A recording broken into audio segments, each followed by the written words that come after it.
Hey guys, this is GP. Welcome back to my official YouTube channel AP sir English. Guys, ये series SSC CHSL 2023 के error detection की है। इससे पहले हम लोगों ने सीजीएल 2023 के सारे क्वेश्चन सॉल्व कर लिए हैं। प्लेलिस्ट बनी पड़ी है, आप उससे ज़रूर देखिएगा क्योंकि क्वेश्चन सारे इंपॉर्टेंट है, बहुत ही ज़रूरी है। और इन क्वेश्चंस के थ्रू जो भी पॉइंट्स हम बताएंगे या रिलेटेड पॉइंट्स जो बताएंगे वो आपके आने वाले एग्जाम के लिए बहुत ही बेनिफिशियल होंगे, क्योंकि हम ये भी बताते हैं कि कौन से पोर्शन से क्वेश्चन ज़्यादा आए जा रहे हैं, आए पूछे जा रहे हैं। और ये एक पैटर्न आपके दिमाग में सेट हो जाएगा तो आपका तैयारी जो है ना और अच्छी हो जाएगी।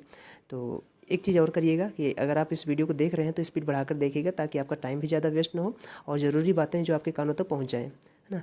तो ये भी ध्यान दीजिएगा। अब एक एक क्वेश्चन का डिस्कशन करेंगे, बट अगर किसी क्वेश्चन में किसी भी पर्सन को कोई डाउट रहता है तो आप कमेंट सेक्शन में मेंशन करेंगे, हम उसको डिटेल में बताएंगे। चलिए, तो अगर आप हमारे चैनल पर पहली बार विजिट कर रहे हैं तो आपका स्वागत है। आप चैनल को सब्सक्राइब जरूर कर लीजिएगा। हाँ, एक चीज़ ध्यान दीजिएगा, वीडियो की क्वालिटी भले ही ना मिले बट कंटेंट की क्वालिटी मिलेगी, क्योंकि आसपास डिस्टर्बेंस है इसलिए मैं वीडियो तो बना दे रहा हूँ बट ये कंटेंट की क्वालिटी आपकी गारंटी लेता हूँ, वीडियो की क्वालिटी नहीं ध्यान दूंगा, है ना। वीडियो की क्वालिटी आप समझ लीजिएगा, बट आपको कंटेंट मिलना चाहिए, आपके कंटेंट से मैटर आप रखिए, आपको अच्छा मिले, डिटेल में मिले, समझ में आए, बस यही बड़ी बात है। सो क्वेश्चन नंबर 1 से स्टार्ट करते हैं। Bubble is a oldest. अब देखो ये सिंपल सी एरर है, आपको पता है ना, द प्लस सुपरलेटिव डिग्री होती है। सुपरलेटिव डिग्री के पहले हमेशा आर्टिकल द लगाते हैं, तो यहाँ पर आ तो नहीं आएगा, क्या लगा देंगे, द लगा दीजिए। सिंपल सी एरर है, दी ओल्डेस्ट मेंबर, है ना, दी oldest member. So option number second इसका एरर था, सेकंड में ऑप्शन में गलती है, तो यहाँ पर आ ओल्डेस्ट ना होकर क्या कर दोगे, दी ओल्डेस्ट कर दोगे। आगे बढ़ते हैं, क्वेश्चन नंबर सेकंड देखते हैं। You need to acknowledge the identity. अब देखो आइडेंटिटी की स्पेलिंग ही गलत मिल गई। जब भी ऐसे ऑप्शन दिए जाए तो आप मान लो ना कि हमें स्पेलिंग पूछी गई है। अकोमोडेशन की स्पेलिंग बिल्कुल सही दे रखी है, एक्नॉलेज की बिल्कुल दे रखी है, कैलेंडर की बिल्कुल दे रखी है। कैलेंडर की स्पेलिंग पर विशेष ध्यान दीजिएगा, इसकी स्पेलिंग कई बार पूछी गई है, CALENDER करके दे देते हैं, तो कैलेंडर की स्पेलिंग बिल्कुल सही लिखी है। यहाँ पर गलत स्पेलिंग जो लिखी है वो आइडेंटिटी की लिखी है। आइडेंटिटी की स्पेलिंग एक्चुअल में जो होती है ITINERARY होता है, ध्यान दीजिएगा ना। इसको बोलते हैं ना यात्रा विवरण, या फिर इंग्लिश में बोलते हैं ट्रैवलिंग प्लान, या प्लान ऑफ जर्नी जिसे बोल सकते हो ना, इंक्लूडिंग द रूट, है ना। आप रूट भी उसमें शामिल कर लेते हो, प्लेसेस भी शामिल कर लेते हो जहाँ पर आप विजिट करोगे, सो उसे बोलते हैं आइटिनरी। सो स्पेलिंग ध्यान दीजिएगा। सो इसके सेकंड वाले ऑप्शन में, जो सेकंड वाले क्वेश्चन में एरर है, वो आइडेंटिटी की स्पेलिंग गलत दे रखी है, ऑप्शन ध्यान दीजिएगा।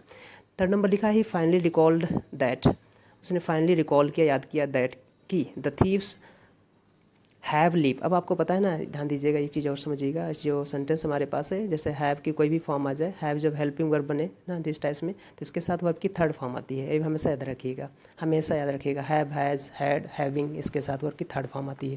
तो यहाँ लीव की थर्ड फॉर्म लेफ्ट हो जाएगी, आप सभी को पता है, सिंपल सी एरर है। सो लीव की थर्ड फॉर्म लेफ्ट होती है, लीव लेफ्ट लेफ्ट। सो यहाँ पर लीव ना होकर लेफ्ट हो जाएगा। कौन से पार्ट में एरर हो जाएगी, देख लीजिए, इस थर्ड पार्ट में एरर हो जाएगी। फोर्थ नंबर क्वेश्चन लिखा है, he lives in 45 church street with his family. अगर यहाँ पर हम बात करें डेफिनेट पॉइंट की, तो आपको पता है ना, अब अगर हम एक फिक्स्ड पॉइंट की बात करें तो फिक्स्ड पॉइंट का जो प्रेपोजिशन होता है वो एट होता है ना।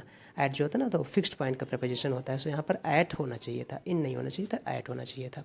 क्या लिखेंगे, ही लिव्स। अच्छा, ही के साथ लिव्स आता है क्योंकि प्रेजेंट इंडेफिनिट टेंस में ही जो है वो थर्ड पर्सन प्रोनाउन है, इसके साथ सिंगुलर वर्ब आएगी, और कोई भी वर्ब सिंगुलर तभी होती है बच्चों जब इसके लास्ट में एस लगा देते हैं। सो यहाँ पर लिव्स सही है, ही लिव्स इन नहीं होगा, he lives at 45 church street with his family, क्योंकि एट 45 चर्च स्ट्रीट ये एक डेफिनेट लोकेशन है, और डेफिनेट लोकेशन के लिए हम प्रेपोजिशन एट लगाते हैं। सो यहाँ पर क्या हो जाएगा, he lives at 45 church street with his family. Okay, आगे बढ़ते हैं, क्वेश्चन नंबर 5 देखते हैं। फिफ्थ में लिखा है, ही सैंग, उसने गाया, पास्ट इंडेफिनिट टेंस है, ही सैंग ब्यूटीफुली, है ना, ही सैंग ब्यूटीफुली बट द जजेस वर अनइम्प्रेस। अब देखो ध्यान से देखिएगा एक पॉइंट कि यहाँ पर हम, सॉरी एक मिनट के लिए,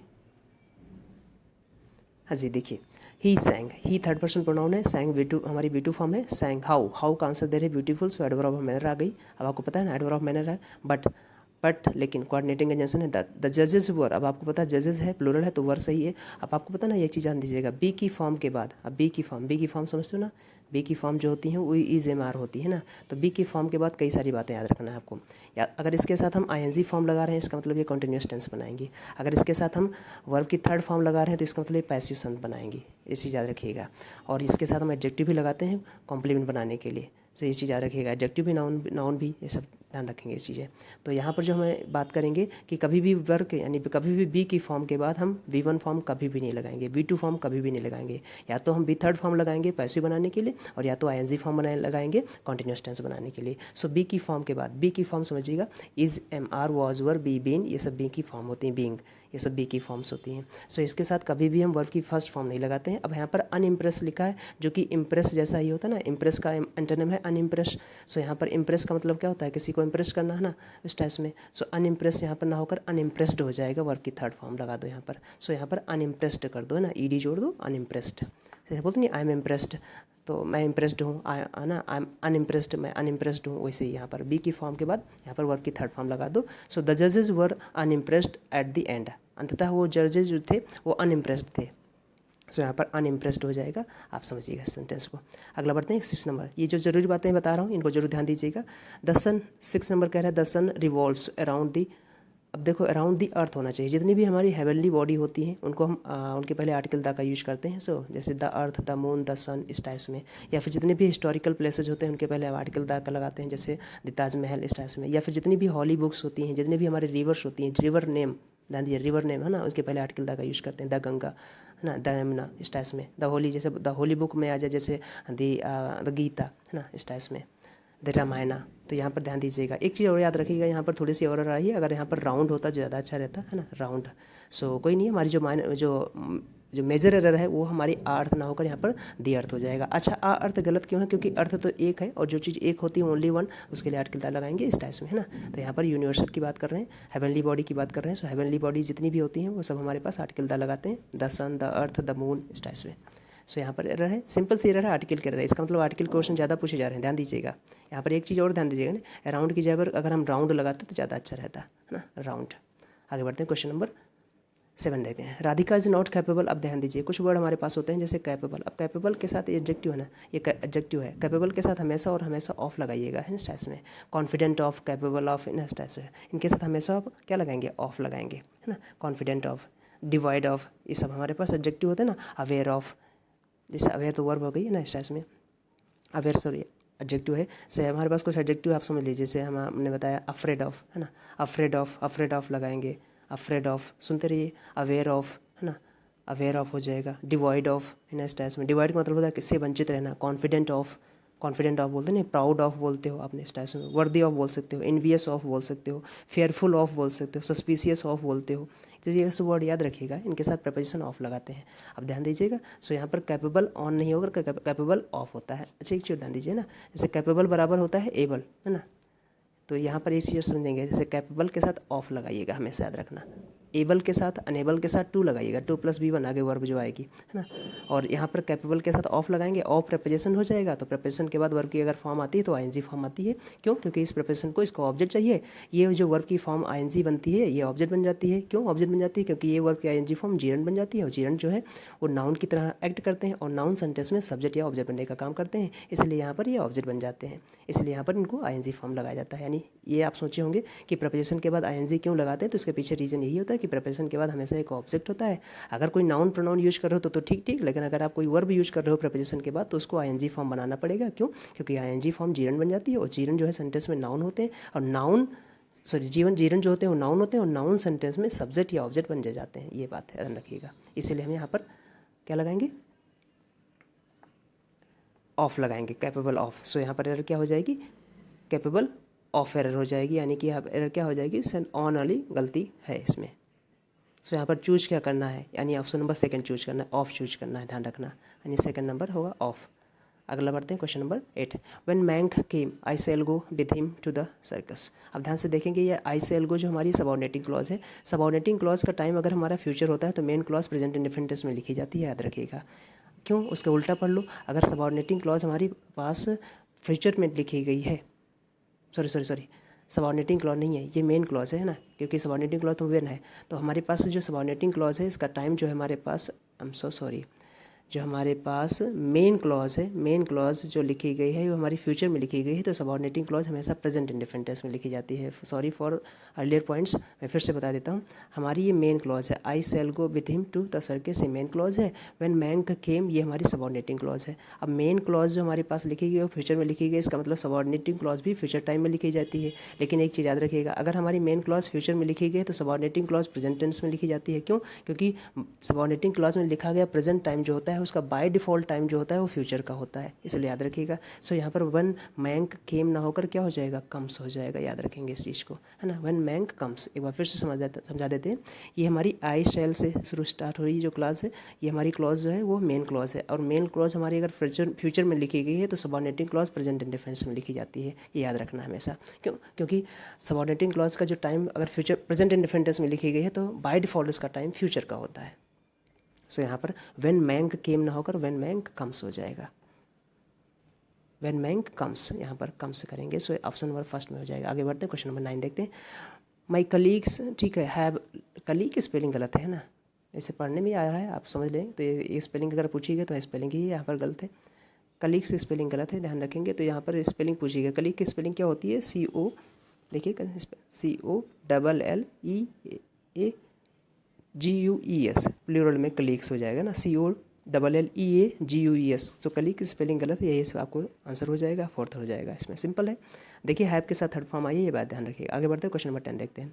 इन course by time, in course by time नहीं, इन कोर्स ऑफ टाइम होता है बच्चों, ठीक है। इन कोर्स ऑफ टाइम का मतलब होता है ना, इन अ पीरियड ऑफ टाइम बोल सकते हैं ना, तो इन कोर्स ऑफ टाइम ना, in the course of time basically बोलो इसे, in the course of time, the course of time, ये फ्रेज होती है जिसका मतलब होता है ना अ पीरियड ऑफ टाइम, या फिर आना बोलते हैं after a time period, after a period of time, है ना, इसे बोलते हैं ना, क्या बोलेंगे, इन दी कोर्स ऑफ टाइम, है ना। In the course of time का मतलब क्या होता है, after a period of time, after a period of time, इस टाइप्स में। एक और फ्रेज आती है, अगर मैं आपको बताना चाहूँ बता सकता हूँ, over the course of time भी होता है। तो over the course of time का मतलब होता है ना at as time goes by, है ना, as time goes by. So ये भी एक फ्रेज होती है, बट यहाँ पर जो लिखा है इन कोर्स बाई टाइम नहीं होगा, यहाँ पर ऑफ टाइम होगा। सो यहाँ पर एरर क्या है देख लीजिए, 10 नंबर में यहाँ पर बाई टाइम ना होकर ऑफ टाइम हो जाएगा। 11 नंबर क्वेश्चन देखते हैं। Have you ever wondered where does westers come from, देखो बड़ा अच्छा सेंटेंस है। अभी देखो यहाँ पर पार्ट एक बात की गई, हैव यू एवर वंडर्ड, ये हमारा इंट्रोगेटिव पोर्शन हो गया, इंट्रोगेटिव पोर्शन हो गया, क्वेश्चन मार्क लगा है, सही है। आगे जो बात आएगी वो असर्टिव में आनी चाहिए। असर्टिव मतलब क्या होता है कि यहाँ पर इंट्रोगेटिव नहीं होगा। सो असर्टिव में अब देखो एरर तो आपको पता चल जाएगी, क्योंकि ओएस्टर्स यहाँ पर प्लूरल दे रखा है। ओएस्टर्स एक क्रिएचर होता है जो बेसिकली शेल में रहता है, शेल में, है ना, जैसे आप बोलते हो शीप टाइप का शायद, है ना, जो एक समुद्री क्रिएचर होता है। सो ओएस्टर बोलते हैं उसे, ऑयस्टर बेसिकली। सो ऑयस्टर्स यहाँ पर प्लूरल है, तो यहाँ पर एरर तो आपको पता चल जाएगी कि डज नहीं आएगा। अब कुछ लोग कहेंगे इसे डू लगा दें, डू नहीं लगाइए बच्चों, क्योंकि यहाँ पर असर्टिव आएगा, क्योंकि इंट्रोगेटिव ऑलरेडी मेरे पास पूछ लिया गया है। सो यहाँ पर वेयर वेस्टर कम, यानी डज हटा दो, डज को हटा ही दो, खत्म कर दो यहाँ से, वेयर वेस्टर कम फ्रॉम सही हो जाएगा, ठीक है, वेयर वेस्टर्स कम फ्रॉम सही हो जाएगा। और वेस्टर्स हमारे पास प्लूरल है इसलिए कम सही हो जाएगा, बिल्कुल सही है। तो यहाँ पर एरर तो आपको मिली गई होगी कि डज तो बिल्कुल नहीं आएगा, क्योंकि सिंगुलर सब्जेक्ट के साथ सिंगुलर वर्ब और प्लूरल सब्जेक्ट के साथ प्लूरल वर्ब, यहाँ पर वेस्टर्स प्लूरल है तो यहाँ पर कम सही हो जाएगा। सिंगुलर सब्जेक्ट के साथ सिंगुलर वर्ब और प्लूरल सब्जेक्ट के साथ प्लूरल वर्ब, याद रखिएगा। आगे बढ़ते हैं, क्वेश्चन नंबर 12 देखते हैं। The company was sued for breach, अब देखो सू का मतलब होता है किसी के अगेंस्ट लीगल कार्रवाई करना, उसे बोलते हैं सू करना। इसे आप होते हैं मुकदमा दायर करना, उसे बोलते हैं सू करना। तो कंपनी जो है सू कर दी गई थी, क्यों सू कर दी गई थी, for breach of contract but it is still, है ना, ब्रीच ऑफ कॉन्ट्रैक्ट के ब्रीच करने के कारण उसे सू कर दिया गया था, बट इट इज स्टिल। अब ध्यान दीजिएगा, इट जो है वो हमारे पास प्रोनाउन है, इसे हम बोलते हैं इट प्रोनाउन। अब ये ध्यान दीजिए, इट जो है ये कंपनी किसका है, कंपनी का है, और इट जो है हमेशा सिंगुलर वर्ब लेता है। किसी भी वर्ब की जो बेस फॉर्म होती है हमेशा प्लूरल होती है, याद रखिएगा। डिनाई बेस फॉर्म है, जिसका मतलब होता है नॉट टू एडमिट। ध्यान दीजिए, हमारे पास कुछ वर्ब्स हैं, पहले उनको देख लीजिए। डिनाई का हो गया मतलब नॉट टू एडमिट होता है, इसका मतलब इंग्लिश में क्या देंगे, नॉट टू एडमिट। हिंदी में नहीं, हिंदी में बोलते हैं मना करना, लेकिन मना करने की बहुत सारी इंग्लिश होती है। सो नॉट टू एडमिट इसे बोलेंगे, नॉट टू एडमिट, है ना, एडमिट ना करना। ऐसे हमारे पास डिक्लाइन वर्ब होती है ना, डिक्लाइन का मतलब not to accept, not to accept होता है। ऐसे हमारे पास आपने वो जो वर्ड सुन रखा होगा रिफ्यूज़, है ना, रिफ्यूज़ का मतलब नॉट टू एग्री, सो ये वर्ड आपको ध्यान रखेंगे, क्योंकि क्लोज टेस्ट में जब ये सारे वर्ड आ जाते हैं तो समझ नहीं आते हैं कि करें क्या। रिफ्यूज का मतलब नॉट टू एग्री, है ना, इस टाइप में। ऐसे वर्ड हमारे पास आता है फॉरबिड, है ना, फॉरबिड मना करना इसे बोलते हैं ना, हिंदी में बोलते हैं मना करना इसको भी, बट इसको इंग्लिश में कैसे बोलेंगे, not to allow, not to allow, allow इस टाइप में। तो यहाँ पर देखो लिखा है, बट इट के साथ हमेशा कभी भी डिनाई तो नहीं आएगा, यानी बेस फॉर्म नहीं आएगी। इसके साथ हमेशा या तो सिंगुलर फॉर्म लगाइए जो कि एस के साथ, या तो ING लगाइए। अब स्टिल दे रखा है, स्टिल का मतलब होता है at the point of time. यहाँ पर तो यहाँ पर कंटिन्यूस टेंस बना दीजिए। आप कंटिन्यूस टेंस क्यों बनाते हैं, क्योंकि टाइम की लाइन है। अगर किसी टाइम की लाइन के पर्टिकुलर पॉइंट ऑफ टाइम पर अगर कोई एक्शन वैलिड होता है तो कंटिन्यूस टेंस में लगते हैं। स्टिल हमें डिनोट कर रहा है, इसलिए यहाँ पर क्या लगाएंगे, इट इज़ लिखिए, but it is still denying, है ना, but it is still denying, है ना, डिनाइंग, डिनाइंग कर दीजिए, आंसर हो जाएगा आपका। आगे बढ़ते हैं, क्वेश्चन नंबर 13 देखते हैं। Honesty is a best policy. आपको पता ना बेस्ट दे रखा है सुपर डिग्री, सो यहाँ पर आ नहीं होकर द बेस्ट हो जाएगा। Honesty is the best policy, ये सभी को पता होगा। आगे बढ़ते हैं, 14 नंबर क्वेश्चन लिखा है, the current state of the literature on the efficacy under cognitive behavioural, under cognitive behaviour efficacy किस चीज़ की है, तो ये कॉग्निटिव बिहेवियरल थेरेपी की है। सो यहाँ पर रिलेशन बताना है, और रिलेशन की प्रिपरेशन जो होती है वो ऑफ होती है, ऑफ, है ना। तो यहाँ पर सिंपल ही एरर है, अंडर नहीं होकर ऑफ हो जाएगा, ऑफ हो जाएगा। सो यहाँ पर कौन से पार्ट में आ जाएगी, देखिए ऑन दी एफिकेसी वाले पार्ट देखना है, तो इसमें 1 और 2 में तो नहीं है, अंडर नहीं, यहाँ पर ऑफ हो जाएगा, क्योंकि आपको रिलेशन बताना है एफिकेसी किसकी है, तो ये कॉग्निटिव बिहेवियरल थेरेपी की है। सो यहाँ पर प्रिपरेशन ऑफ लगाते हैं। आप ध्यान दीजिए, ऑफ प्रिपरेशन जो होता है कई चीज़ें बताता है, रिलेशन बताता है, पोजीशन बताता है, सिलेक्शन बताता है। सो यहाँ पर हमें रिलेशन बताना है इस एफिकेसी का इसके साथ, तो अंडर नहीं होगा, यहाँ पर ऑफ हो जाएगा। अगर इंग्लिश के कॉन्सेप्ट आपके सारे क्लियर हैं, सो इंग्लिश बहुत ईजी है। अगर आपके कॉन्सेप्ट टफ है तो फिर आपके इंग्लिश टफ है। सो इंग्लिश एक्चुअल में टफ नहीं होती है, आपके कॉन्सेप्ट सही से क्लियर नहीं होते हैं, इसलिए आपको टफ लगने लगती है, अदरवाइज इंग्लिश बहुत ईजी है। आगे बढ़ते हैं,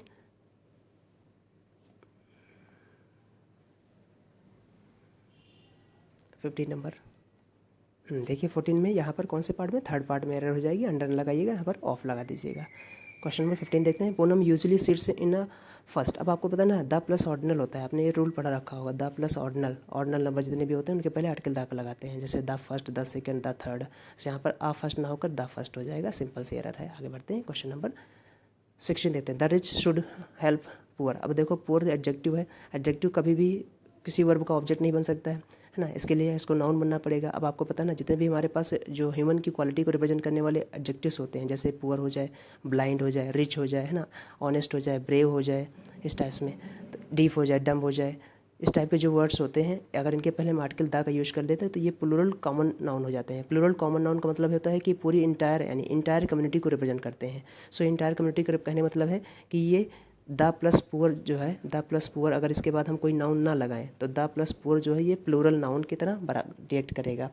अब ये सेंटेंस में अगर सब्जेक्ट बन रहा है तो वर्ब प्लूरल लेगा, और अगर ऑब्जेक्ट बन रहा है तो कोई दिक्कत नहीं। यहाँ पर हमें ऑब्जेक्ट चाहिए, तो पुअर कभी ऑब्जेक्ट नहीं बनेगा, पुअर एडजेक्टिव होता है। जैसे आपने देखा द रिच के पहले आपने रिच के पहले दा लगाया है, ये सही है, तो यहाँ पर पुअर के पहले आर्टिकल दा लगा दीजिए। सो यहाँ पर the rich should help the poor हो जाएगा, यानी कि अमीरों को गरीबों की मदद करनी चाहिए। सो यहाँ पर ये हो जाएगा। द पुअर का मतलब होता है जब ब्रह्मांड में जितने भी गरीब लोग हैं वो, द रिच का मतलब है ब्रह्मांड में जितने भी अमीर लोग हैं वो सब। इसलिए जैसे मैं कहूँ द ब्लाइंड, तो जितने भी ब्लाइंड लोग हैं वो सब, the poor, the honest, the brave, है ना, इस टाइप में। सो इसके पहले आर्टिकल ध्यान दीजिएगा। सो यहाँ पर आर्टिकल द का यूज करेंगे, आर्टिकल द पुअर कर देंगे, सेकंड ऑप्शन में गलत है। 17 number, he was that angry, that he slammed है, ही वॉज सो एंग्री होना चाहिए, क्योंकि सो के साथ दैट क्लॉज आती है। सो दैट, है ना, इतना की, ध्यान दीजिएगा, इतना की, तो आगे हमारे पास दैट आ गई है, दैट ही स्लैम्ड। अब आपको पता है, ध्यान दीजिएगा, दैट कंजंक्शन होता है, इसके बाद क्लॉज आती है। क्लॉज क्या होती है बच्चों, जिसमें सब्जेक्ट और एक वर्ब हो, कम से कम एक सब्जेक्ट और कम से कम एक वर्ब हो, वो क्लॉज होती है। Clause is a part of sentence having its own subject and predicate, वो क्लॉज होती है। सो यहाँ पर ध्यान दीजिएगा। सो ये दैट तो सही है, लेकिन हमारे पास ये दैट गलत है, वॉज के बाद वाला। सो यहाँ पर सो आना चाहिए, so angry. So he was so angry that he slammed the book. Slam का मतलब होता है पटक देना एकदम से ना, धड़ाम से, आवाज़ के साथ, उसे बोलते हैं स्लैम करना, है ना, स्लैम्ड बोलते हैं। सो यहाँ पर ही वॉज दैट एंग्री ना होकर ही वॉज सो एंग्री हो जाएगा। अब किस पार्ट में रहे तो कैसे हो जाए करेंगे, ही वॉज दैट एंग्री ना होकर यहाँ पर क्या हो जाएगा, सो एंग्री हो जाएगा। सो 17 का फर्स्ट आंसर हो जाएगा। लैसा, शुड होल्डिंग जितनी भी मॉडल वर्ब है बच्चों ध्यान देना, जितनी भी मॉडल वर्ब है उनके साथ हमेशा वर्ब की V1 फॉर्म आती है, हमेशा और हमेशा बेस फॉर्म आती है, बेस फॉर्म, है ना, जैसे आप बेयर इन्फिनिटिव फॉर्म बोलते हो, बेयर इन्फिनिटिव फॉर्म आती है। सो मॉडल वर्ब शुड है, जितनी भी मॉडल वर्ब है, can, could, may, might, should, would, है ना, इनके साथ हमेशा वर्ब की V1 फॉर्म लगाना, ना तो सेकंड फॉर्म, ना थर्ड फॉर्म, ना एनजी फॉर्म, हमेशा वर्ब की फर्स्ट फॉर्म। किसी भी वर्ब की जो फर्स्ट फॉर्म होती है, बेस फॉर्म होती है, हमेशा प्लूरल होती है, याद रखिएगा। तो यहाँ पर होल्डिंग ना होकर होल्ड हो जाएगा, सिंपल सी एरर है। आगे बढ़ते हैं, क्वेश्चन नंबर 19 देखते हैं। I am walking in the cross road garden. अगर ये सेंटेंस इतना ही होता, इतना तक, I am walking in the cross road garden, तो ये बिल्कुल सही होता है ना, क्योंकि डिफरेंट पॉइंट इन टाइम पर अगर कोई एक्शन वैलिड होता है तो उसे हम कॉन्टिन्यूस रखते हैं। ये हमारी टाइम की लाइन है बच्चों, समझिए, ये हमारी टाइम की लाइन है। अगर किसी टाइम की लाइन के पर्टिकुलर पॉइंट पर अगर कोई एक्शन पर्टिकुलर टाइम के लिए वैलिड रहता है तो उसे हम कॉन्टिन्यूस टेंस में लिखते हैं। तो एट द टाइम ऑफ क्या बोलते हैं, रिपोर्टिंग, ये एक्शन वैलिड था, तो यहाँ तक अगर होता तो सही था, लेकिन लिखा सिंस मॉर्निंग। अब आपको पता है ना, सिंस जो है वो पास्ट के टाइम को रिप्रेजेंट करता है, प्रीपोजिशन के रूप में भी, कंजंक्शन के रूप में भी।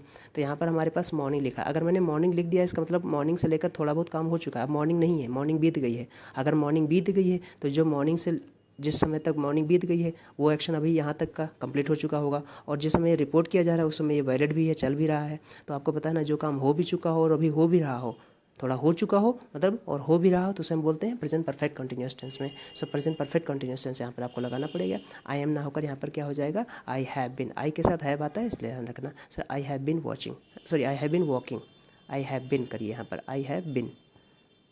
So question number, I am ना होकर यहाँ पर क्या हो जाएगा, आई हैव। मैंने आपको सिचुएशन बता दी कहाँ पर ये सही हो जाएगा और कब ये गलत हो जाएगा। मैंने टाइम लगा दिया है तो इसका मतलब यहाँ पर प्रेजेंट परफेक्ट कंटिन्यूअस टेंस या प्रेजेंट परफेक्ट टेंस लगाइए। अब ध्यान दीजिएगा नेक्स्ट टाइम में जब भी टाइम दे देंगे तो बेसिकली हम प्रेजेंट परफेक्ट कंटिन्यूअस टेंस ज़्यादा लगाते हैं। सो सिंस मॉर्निंग दे रखा है, सो आई एम वॉकिंग ना होकर क्या हो जाएगा, आई हैव बीन वॉकिंग हो जाएगा। क्वेश्चन नंबर 20 देखते हैं। क्वेश्चन नंबर 20 में कह रहा है कि after working so much in the fields yesterday did you took. अब आपको पता ना, डिड के साथ जो डू डज डिड है ना, डू हो गया, डज हो गया, डू डज डिड है ना, डिड। अगर ये हेल्पिंग वर्ब बने तो इनके साथ हमेशा वर्ब की फर्स्ट फॉर्म आती है, याद रखना है ना, हमेशा कौन सी फॉर्म आती है, वर्ब की फर्स्ट फॉर्म आती है। तो टुक ना होकर यहाँ पर टेक हो जाएगा, टेक स्टाइल्स में। आगे बढ़ते हैं, क्वेश्चन नंबर 21 देखते हैं। Do you want to visit a zoo when you go to Ahmedabad.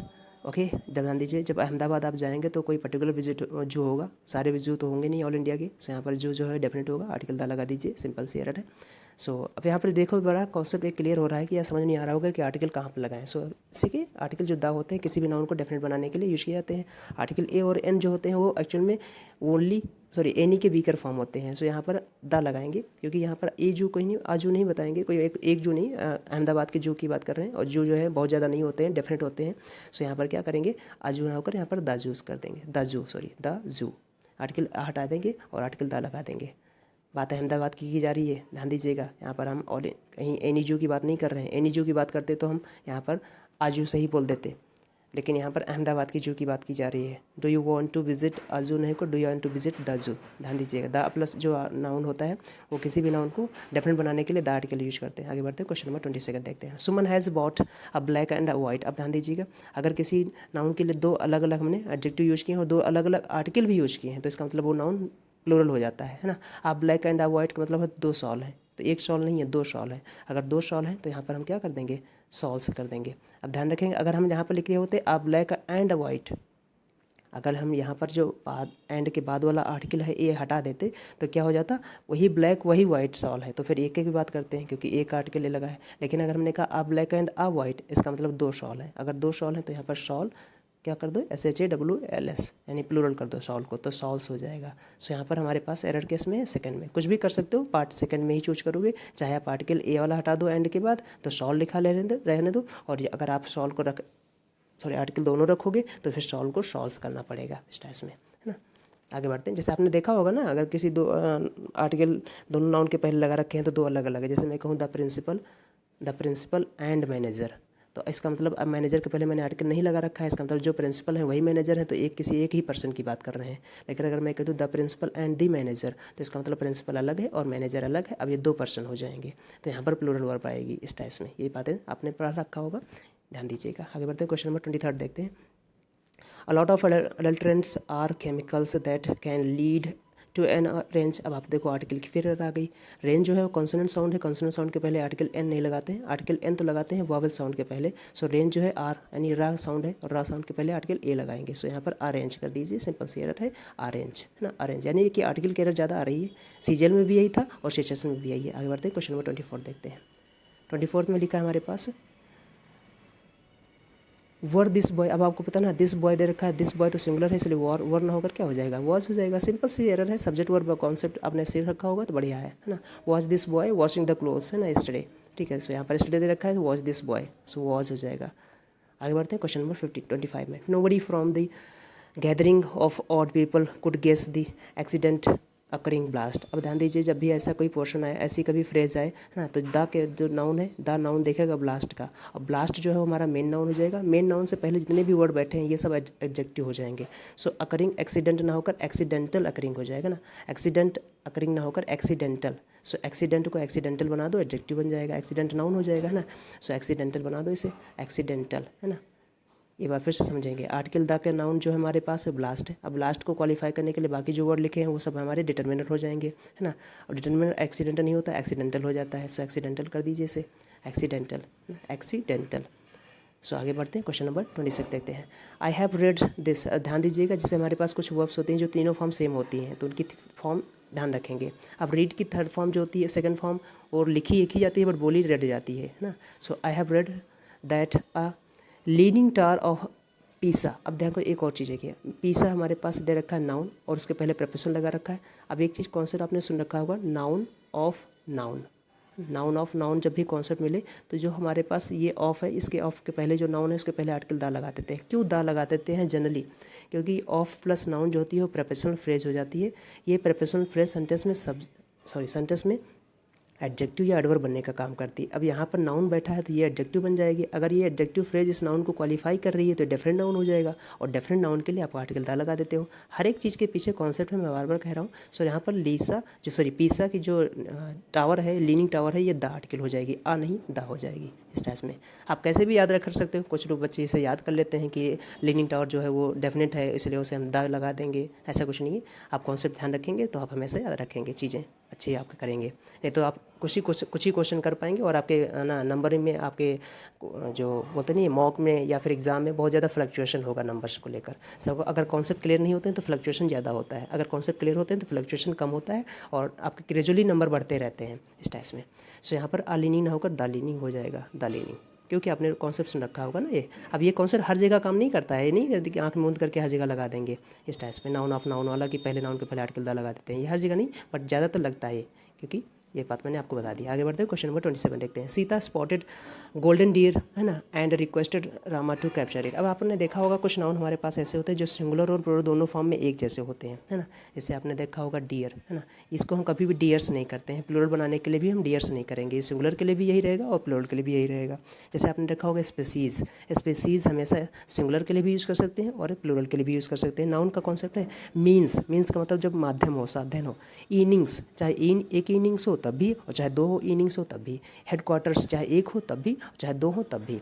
अब ध्यान रखेंगे यहाँ पर जो बात कही है, Sita spotted golden deer and requested Rama to capture it, ये जो इट प्रोनाउन है ये आपको बता देगा कि ये जो हम डियर यूज किए हैं ये सिंगुलर है प्लूरल है। तो आपको पता है जो इट प्रोनाउन आया था वो सिंगुलर नाउन को रिप्लेस करता है। सो यहाँ पर इसका मतलब ये डियर जो है वो प्लूरल नहीं है, हमारा सिंगुलर है। अब आपको पता है जो सिंगुलर काउंटेबल नाउन होते हैं, अगर कोई नाउन जो काउंटेबल कैटेगरी का है और सिंगुलर यूज किया गया है तो उसके पहले हम आर्टिकल जरूर लगाते हैं। तो यहाँ पर डियर ना होकर यहाँ पर आग डियर हो जाएगा। इसका मतलब कैसे यूज करेंगे, सीता स्पॉटेड आ गोल्डन डियर है ना, इस आर्टिकल डियर के लिए हमें आर्टिकल लगाना पड़ेगा। अब आर्टिकल कैसे लगाएंगे, क्योंकि गोल्डन एडजेक्टिव आ गया तो आपको पता है ना article plus adjective plus noun होते हैं इस टाइप में, है ना।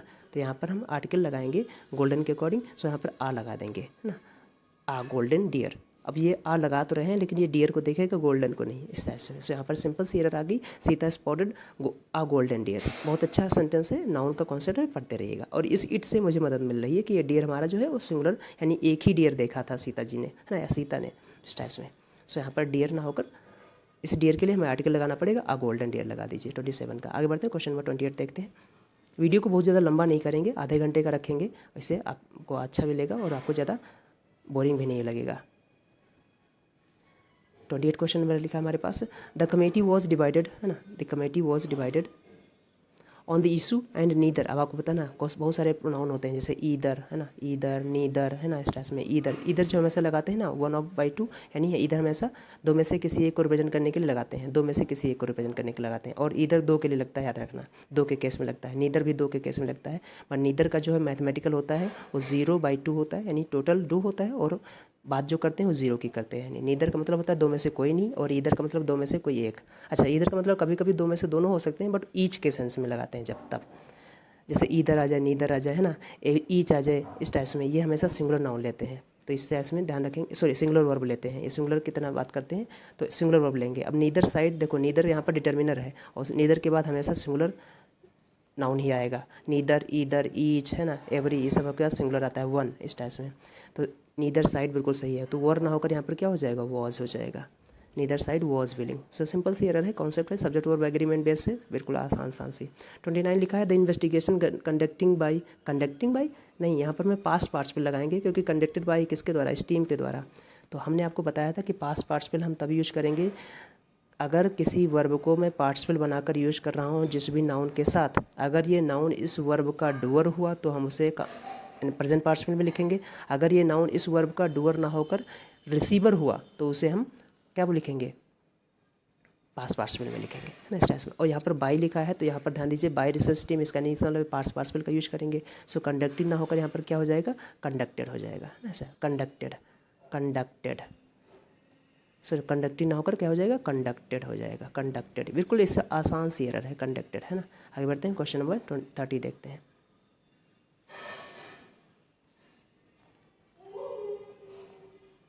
क्वेश्चन नंबर 30 में लिखा है it was Ravi not his friends. अब देखो जो है नॉट हिज फ्रेंड्स मैंने लिखा है, ये एक्चुअल में इस ना जो हमारा जो हु रिलेटिव प्रोनाउन है, एक्चुअल में इसका जो एंटीसीडेंट है वो रवि है। रवि अगर इसका एंटीसीडेंट है तो वर ना होकर यहाँ पर वॉज हो जाएगा, ठीक है। It was Ravi not his friends, है ना, ये रवि था, उसके दोस्त नहीं थे। Who was shouting at late hours light night, ठीक है, लास्ट नाइट जो। तो यहाँ पर हु जो रिलेटिव प्रोनाउन है एक्चुअल में रवि को देखेगा, रवि जो है सिंगुलर है, इसलिए वहाँ पर वर ना होकर वॉज हो जाएगा। रवि प्रॉपर नाउन है, प्रॉपर नाउन सिंगुलर होते हैं, इसलिए यहाँ पर वर ना होकर वॉज हो जाएगा। सिंपल सा कॉन्सेप्ट है। In this world of competitions every one of us, every one ध्यान रखा है, इसके साथ हमेशा जो वर्ब आएगी सिंगुलर आएगी। Every one of us is required to plan our plan our course, careful ना होकर केयरफुली, है ना, plan our course carefully, plan our course how. So how का यहाँ पर मैंने चाहिए एडवर्ब ऑफ मैनर, केयरफुल ना होकर केयरफुली चाहिए, एडवर्ब बना दीजिए केयरफुली, है ना, इस टाइप में। कुछ टेक्निकल वर्ड हैं, ध्यान रखना, जैसे हमारे पास हाउ का मीनिंग देने वाले वर्ड होते हैं, एडवर्ब बताते हैं, एडवर्ब ऑफ मैनर बताते हैं। हाउ मच का आंसर देने वाले एडवर्ब ऑफ डिग्रीज बताते हैं। वेयर का आंसर देने वाले एडवर्ब ऑफ प्लेस बताते हैं। वाई का आंसर देने वाले एडवर्ब ऑफ रीजन बताते हैं। व्हेन का आंसर देने वाले एडवर्ब ऑफ टाइम बताते हैं, इस टाइप में, है ना। तो ये चीज़ें ध्यान रखिएगा। अच्छा, आपको पता है कि हाउ मच या फिर हाउ मेनी टाइम्स का आंसर देते हैं वो वर्ड ऑफ फ्रीक्वेंसी होती है। सो ये वर्ड आप ध्यान रखेंगे। सो यहाँ पर केयरफुल ना होकर केयरफुली हो जाएगा, इस टाइप में, केयरफुली। 32 देखते हैं, वाशिंगटन इरविंग्स, है ना, Washington Irving's writing career start हुआ था कब, at the tender age of 19, है ना, when he joined his brother's Peter's newspaper the morning chronicle as a journalist. As journalist नहीं हो, एज अ जर्नलिस्ट, क्योंकि जर्नलिस्ट काउंटेबल नाउन है, countable noun जब भी सिंगुलर आता है उसके पहले आर्टिकल यूज करते हैं, तो एज अ जर्नलिस्ट करिए, एज अ जर्नलिस्ट, यहाँ पर एरर है, एज अ जर्नलिस्ट। 33 नंबर है, there was a saying that they are their own enemies with negligible reason to be shared. एक काम करते हैं, इसमें 30 वीडियो लंबा हो, एक काम करते हैं कि वीडियो लंबा हो जा रहा है, बट चलो एक बार और एक क्वेश्चन देख लेते हैं। There was a saying that they are their own enemies with negligible. Negligible की स्पेलिंग गलत दे रखी है, ज़रा सोचिए, नेग्लिजिबल की स्पेलिंग जो हमारे पास दे रखी है वो गलत दे रखी है ना। नेग्लिजिबल की स्पेलिंग क्या है हमारे पास, वो गलत है जी। देख लें, नेग्लिजिबल की स्पेलिंग है वो गलत दे रखी है, इसको सही कर लीजिए। इसकी स्पेलिंग क्या होती है, NE नेग्लिजिबल, है ना, NEGLIGIBLE होता है ना। जो स्पेलिंग दे रखी है गलत दे रखी है। जब भी ऐसे ऑप्शन दे रखे हैं तो मान लीजिए कहीं ना कहीं स्पेलिंग पूछी गई है। देर की स्पेलिंग सही लिखी है, देर सही लिखी है, दे आर की सही लिखी है, सो नेग्लिजिबल की स्पेलिंग गलत दे रखी है, तो ये ध्यान रखना। 34 भी देख लेते हैं, can you make sure you have a correct address before you start driving. ध्यान दीजिएगा, बेसिकली यहाँ पर अ करेक्ट एड्रेस जो फ्रेज वो गलत दे रखी है, एक्चुअली में वो राइट एड्रेस होता है या फिर एग्जैक्ट एड्रेस होता है। तो can you make sure you have exact address, exact address है ना, इस टाइप में। सो can you make sure you have a exact address है ना, ठीक एग्जैक्ट नहीं, एन एग्जैक्ट, अगर एन एग्जैक्ट लगाओ तो एन लगाओ या फिर राइट एड्रेस लगा दो। सो यहाँ पर करेक्ट एड्रेस थोड़ा सा इन्फॉर्मल होता है इसलिए एरर हो जाएगी। सो यहाँ पर आ करेक्ट एड्रेस की जगह पर एन एग्जैक्ट एड्रेस लगा दो या फिर राइट एड्रेस लगा दो। 35 में लिखा the lack of mutual bonding was conspicuous from their shoddy. Shoddy की स्पेलिंग गलती रखिए, शॉडी की स्पेलिंग जो होती है SHO है ना, SHODDY होता है, शॉडी होता है। तो शॉडी का मतलब होता है ना पुअर क्वालिटी। सो यहाँ तक रखते हैं, बाकी क्वेश्चन मिलेंगे 36 से आगे, 36 से आगे मिलेंगे नेक्स्ट वीडियो में, है ना, कि वीडियो लंबा हो जाएगा मेरे हिसाब से। एक और देख लो, 36 देख लो। The government has been accused, accused in नहीं होता है ना, ये चीज़ याद रखिएगा। The government has been accused in नहीं होता, अक्यूज्ड ऑफ होता है। प्रिपरेशन हमारे पास कुछ वर्ब्स होती हैं, उनको हमेशा ध्यान रखिएगा। यहाँ पर अक्यूज्ड इन ना होकर अक्यूज्ड ऑफ हो जाएगा, अक्यूज्ड ऑफ हो जाएगा। जैसे अभी मैंने बताया था कुछ एडजेक्टिव होते हैं उनके साथ ऑफ लगाते हैं तो अक्यूज्ड ऑफ हो जाता है। यहाँ पर एक मैं फ्रेज़ आपको बता देता हूँ कैसे यूज करिएगा। जैसे मैंने अक्यूज़ लगाया है ना, अक्यूज़ तो समबडी, अगर एक्टिव में लिख रहे हैं तो अक्यूज़ समबडी ऑफ। अब देखो अक्यूज़ की जगह पर बहुत सारे वर्ड आप लिख सकते हो, है ना, अक्यूट लिख सकते हो, कन्विक्ट लिख सकते हो, डिप्राइव लिख सकते हो, deprive somebody of something, convict somebody of something, acquit somebody of something, इस टाइप में याद रखना है, इस टाइप से ना। तो प्रिपरेशन जो है हमारे पास यहाँ पर इन ना होकर ऑफ हो जाएगा 36 में। 37 देख लेते हैं, 40 क्वेश्चन देख लेते हैं। 37 में लिखा है the food container is not enough big. अब आपको पता है ना, यहाँ पर जो एनफ है वो एडजेक्टिव की तरह नहीं, एडवर्ब की तरह काम करता है। जब एनफ एडवर्ब की तरह काम करता है तो एडवर्ब ऑफ डिग्री होते हैं, और ये कि अकेली एडवर्ब ऑफ डिग्री है जिस वर्ड को क्वालिफाई करती है उसके बाद में बैठी होती है ना, तो याद रखिएगा। तो यहाँ पर बिग जो है एडजेक्टिव इसको क्वालिफाई करेगा तो ये एडवर्ब बनेगा, एनफ, एनफ एडवर्ब बनेगा। अगर एडवर्ब बनेगा तो यहाँ पर बिग एनफ होना चाहिए था, एनफ बिग नहीं, बिग एनफ। और एक चीज़ याद रखिएगा, एनफ के साथ हमेशा 2+B1 लगाइएगा तो 2 मीट बिल्कुल सही दे रखा है, यहाँ पर बिग एनफ बिल्कुल सही हो जाएगा, बिग एनफ, बिग एनफ। एक चीज़ याद रखना है इस टेस्ट में, जब एनफ एडवर्ब बनेगा तो जिस एडजेक्टिव एडवर्ब को क्वालिफाई करेगा उसके बाद में बैठेगा। एडवर्ब ऑफ डिग्री है ये केवल अकेली एडवर्ब ऑफ डिग्री है जो एडजेक्टिव एडवर्ब के बाद बैठी होती, बाकी सारी एडवर्ब ऑफ डिग्रीज ऑलरेडी पहले बैठी होती हैं, है ना। सो यहाँ पर एनफ बिग ना होकर बिग एनफ हो जाएगा। एनफ जब एडजेक्टिव बनेगा, देखो मैं इसको कॉन्सेप्ट बता देता हूँ। एनफ मान चलो ये मेरा एडजेक्टिव है, अगर ये एडजेक्टिव है तो इसके बाद नाउन बैठेगा, ये याद रखेगा। एनफ मनी ये सही है, लेकिन अगर ये एडवर्ब है तो इसका मतलब है यहाँ पर जैसे एडजेक्टिव लिखेंगे, एडवर्ब लिखेंगे, उसके बाद एनफ लगाएंगे, ये याद रखना। सो यहाँ पर एरर है क्या है, एनफ बिग ना होकर बिग एनफ हो जाएगा। 38 लिखा है by virtue of, by virtue of होता है वो सिंगल ऑफ, है ना, इस टाइप में। सो यहाँ पर एरर है बाई वर्चू ऑफ 38 में।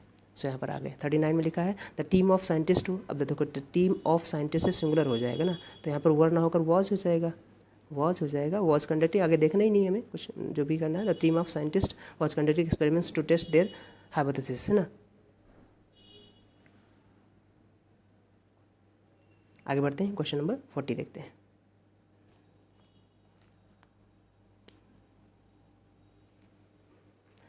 With reference to your letter, है ना, with reference to your letter आता है, सिंपल सी एरर है, यहाँ पर 2 लगा दीजिए, है ना, with reference to your letter, एक सिंपल सी एरर आई है 40 में। आगे बढ़ लेते हैं, 40 में लास्ट क्वेश्चन कर देते हैं, बाकी जो हमारे पास क्वेश्चन है वो नेक्स्ट वीडियो बना देंगे, क्योंकि वीडियो लंबा हो जाएगा। सो 40 में लिखा है यहाँ पर with reference to your letter, of your letter नहीं, टू योर लेटर।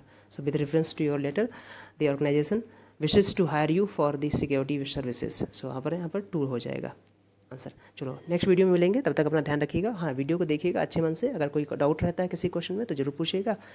अगर अच्छा लगे वीडियो तो लाइक कर दीजिएगा, अगर आप चैनल पर पहली बार विजिट कर रहे हैं तो आप चैनल को सब्सक्राइब जरूर कर लेंगे। मिलते हैं नेक्स्ट वीडियो में, तब तक अपना ध्यान रखिएगा। टाटा बाय बाय, जय हिंद दोस्तों।